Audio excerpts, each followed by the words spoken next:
Армысыздар, құрметті менің оқырмандарым, жігіттер, бауырлар, мынау бізді күнделікті көріп отырған оқырмандарым. Олай болса, мынау көп ерлердің арасында қойылатын сұрақтардың бірі, бір патологияның бірі деп айтсақ болады, тератоозоспермия дегеніміз қандай ауру? Осы туралы әңгімелесетін боламыз. Олай болса, бүгінгі видеоны соңына дейін қарап шығыңыз. Осы туралы сіздерге құнды мәлімет беретін боламын.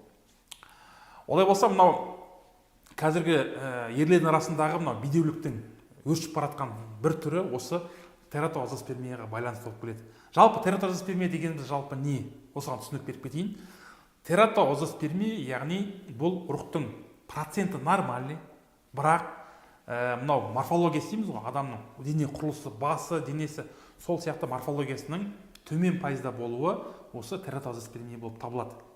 Яғни бұл тератоозоспермия кезінде мынау әйелі жүкті болу екіталай болады. Өйткені бұл ерлердің бедеулігі болып есептеледі. Бұл жағдайларда көбінесе көрсеткіш мынау экоға тікелей көрсеткіш болады. Бірақ бұның жаңағы себептері анықталатын болса, кейбір азаматтарда мынау ем нәтижелі ем алған кезде ұрықтарының қалпына келуі келіп жатады орнына. Олай болса, тератоозоспермияға түсінік болу үшін бұның ұрықтың сапасының төрт түрін ажыратамыз. Заключение дейді оны, қорытындысын. Ең бірінші норма озоспермия, яғни бұның проценті морфологиясы қалыпты болып саналады.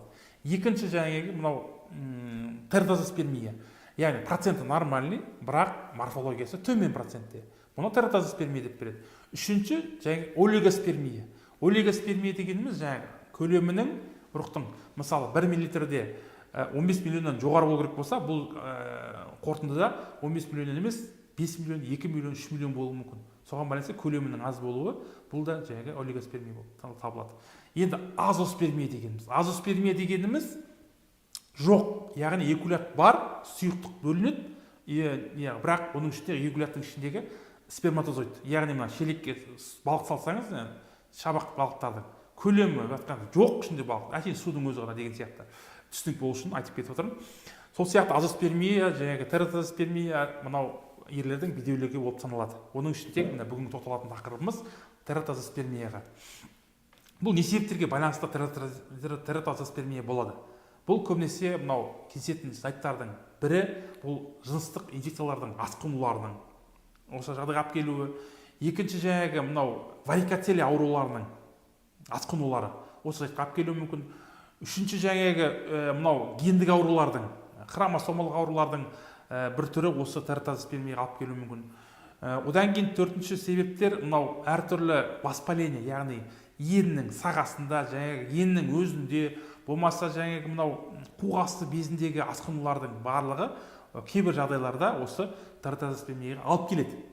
Екінші, одан кейін айтатын болсақ, келесі себептердің бірі мынау ер азаматтардың туа пайда болған бедеуліктерінің, мынау мысалы зиянды заттардың қолдана отырып, ол ағзаға кері әсерін анасынан баласына берілуі мүмкін, ген арқылы таралуы мүмкін. Енді айта берсек, себептер өте көп. Мынау соның ең көп таралатын бедеуліктің осы түрі осы тератоозоспермия болып табылады. Енді мынау инфекциядан болатын болса, бұл инфекцияның қалпына келтіріп, иммундық жүйені қалпына келтірсе, бұл сапасының өзгеруіне алып келеді. Ал енді медикаментозды консервативті ем нәтиже бермеген кезде, бұл жағдайларда мұны экоға жүгіну керек. Уақытты бос кетірмей, экоға жүгініп, осы арқылы балалы болуға болады. Өйткені қарап отырсаңыздар, тератоозоспермия, яғни мынау ұрықтың морфологиясы, құрылысы, мысалы ұрықтың басы бар, денесі бар, құйрығы бар. Осы кезде, осы патология болатын болса, тератоозоспермия екі басты ұрық болуы мүмкін, екі құйрықты ұрық болуы мүмкін, денесі дұрыс болмауы мүмкін, қисық болуы мүмкін. Яғни аномалия дейміз. Аномалия дегеніміз ауытқуға ұшырау.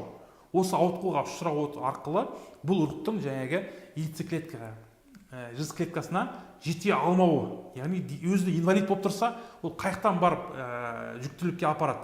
Денесі сау ұрықтың басы біреу, денесі біреу, құйрығы біреу болу керек. Ал бұл жерде екі басты, екі құйрықты болатын болса, бұның жүктілікке еркек әйелі жүкті бола алмау себебі осы себепке байланысты болады. Егер бұл себептер анықталатын болса, әрине бұның қалпына келтіруге болады. Енді қарап отырсаңыздар, спермограмма қорытындысына келетін болсақ, процент жақсы норма деп айтсақ, енді бұның кейбір лабораторияларда мысалы 4% норма 4-тен кейін болмау керек деп береді морфология. 4-тен жоғары болу керек. Егер 4-тен төмен болды ма, бұл жерде жүктіліктің болуы өте қиын. Бұл жаңа тератозоспермия диагнозын береді. Кейбір лабораторияларда 14%-тен кейін болмау керек морфологиясы. Жоғары болу керек. Мысалы нормада 50-ден асу керек, 60, 70, 80, 90-ға дейін бару мүмкін. Осы кезде, яғни құрылысы дұрыс сперматозоид бұл жаңағы жүктілікке алып келетін бірден бір жол болып табылады. Ал егер 4-тен төмен болатын болса, тератозоспермия болып саналады. Кейбір лаборатория 14-тен төмен болса, осы тератозоспермия диагнозын қойылады. Соған байланысты сіздерге бұл тератозоспермия туралы түсінік болды. Енді ары қарай емін айтатын болсақ, бұның себебіне байланысты емі соған байланысты болады. Мүмкін жаңағы инфекциядан болса, инфекцияны емдеу арқылы, мүмкін жаңағы ағзадағы дәрумендердің жетіспеушілігі, мүмкін жаңағы бұл заттардың ағзаға түсуі арқылы, мүмкін жаңағы варикотелияның кесірінен болуы мүмкін, мүмкін гормондардың жетіспеушілігі болуы мүмкін. Сол сияқты себептердің табылған кезде бұны жаңағы емдеу жолдарының бірден бір жолы осы себептеріне байланысты болады. Осы арқылы емді жасау керек. Егер консервативті ем нәтиже бермеген кезде экоға жүгіну керек болады. Әрине эко бұл оңай шешім, жаңағы бала болуға алып келетін бірден бір жолы осы эко болып табылады. Достар, бүгінгі видео түсінікті болған болса, сіздерге ұнаған болса, астына өз пікірлеріңізді жазып кетіңіздер. Біздің мынау қабылдауымызға келеміз десеңіздер, біздің телефонымыз көрсетіліп кеткен төменде хабарласып, өз сұрақтарыңызды қойып, қабылдауға жазылып келе аласыздар. Аман болыңыздар, сау болыңыздар. Қазақ халқымыз көбейе берсін.